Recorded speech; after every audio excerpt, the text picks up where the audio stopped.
That tiny toy watch of my daughter's is sitting on the table, completely still, the hands frozen like it decided to quit for the day. At first I thought it was just out of sync, but then she came running in, explaining how she had dropped it under the bed this morning and our cat, trying to be helpful, kicked it around like a soccer ball. We spent half the afternoon searching for it, and when we finally pulled it out, the poor thing looked like it had been through a full-blown adventure. Instead of jumping to conclusions about what went wrong, I should probably pop open the back, check the AA battery inside, see what shape it's in, and only then can I really say what's going on. The first step in figuring out the condition of this AA battery is to bring out the voltage tester. It's nothing fancy, but it tells me exactly what I need to know about what's going on inside that small cylinder. I set the dial to the 20V range, just the right level to get an accurate reading for this type of battery.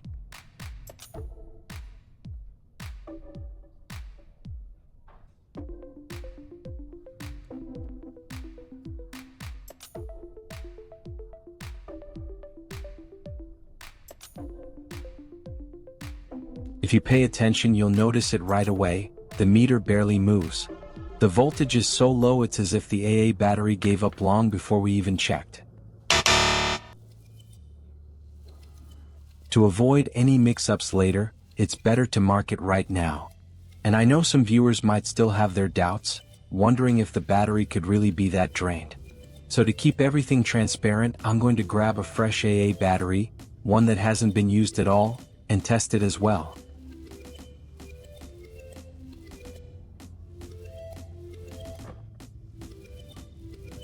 There you go, see for yourself. The moment the probes touch, the screen jumps straight to the maximum range you'd expect from a brand new AA battery.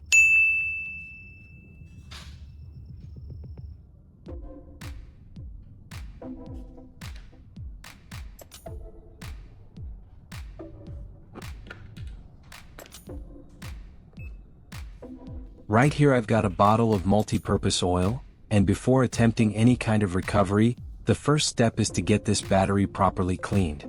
The positive and negative terminals are usually the spots that build up corrosion, so I'll use a fine piece of sandpaper to gently scrub them, just enough to clear away the residue without scratching the metal too harshly.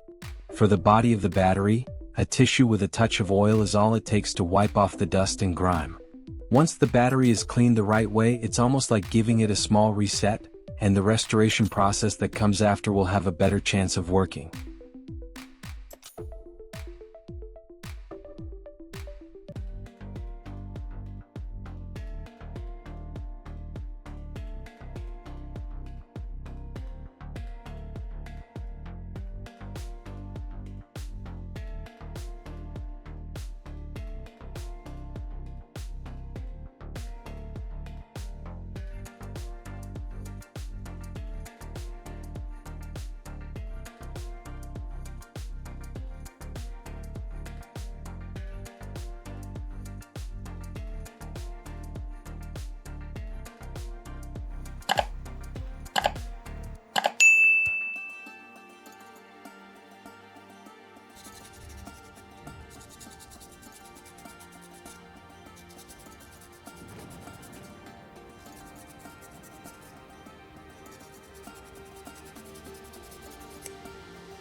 If you don't have a dedicated AA battery charger on hand, don't worry.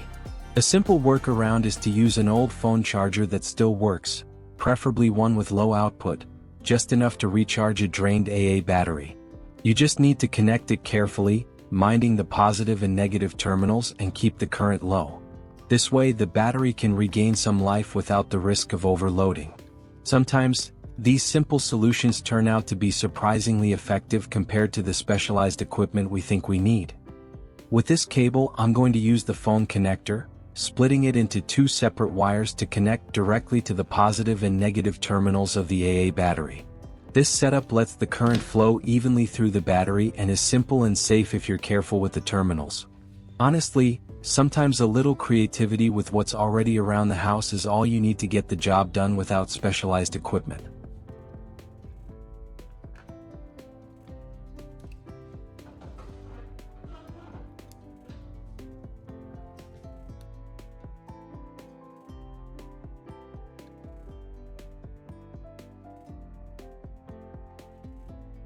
Next, I'll use electrical tape to secure the two wires onto the positive and negative terminals of the battery. This not only keeps the connection steady, preventing them from slipping during charging, but also ensures safety by reducing the risk of short circuits. Just a few wraps of tape are enough to stabilize everything and give peace of mind while attempting to revive the battery.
When connected to the power source, stop once the battery feels warm to the touch.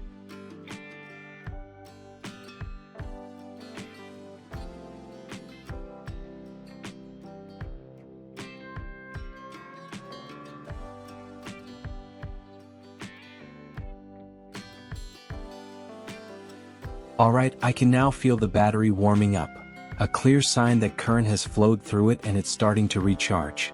At this point, it's important to carefully disconnect it from the power source to prevent any risk of overloading or short circuits. Once removed, I'll check the battery with a voltage meter to see how much charge it has regained, which will help determine whether it's partially revived or if further steps are needed. This ensures everything is safe and confirms that the battery actually has the potential to be used again.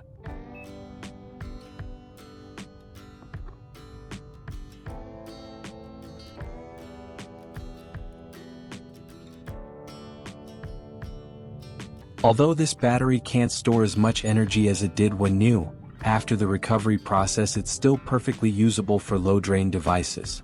In other words, it's not as powerful as before, but it can still perform reliably and steadily. And there you have it, we've completed the entire process of reviving an AA battery that seemed fully drained. From checking the initial voltage, cleaning the surface, temporarily connecting it to a power source, to checking it again and finding it still usable, it's clear that simple solutions combined with patience and creativity can often be more effective than rushing to throw something away and buy new. This video highlights that even small items like a drained AA battery can be reused if handled properly. It may not be as strong as when new, but it can still perform well in low-drain devices, saving money and reducing waste. Careful, methodical steps can yield surprisingly good results, and sometimes small actions make a big difference in everyday life.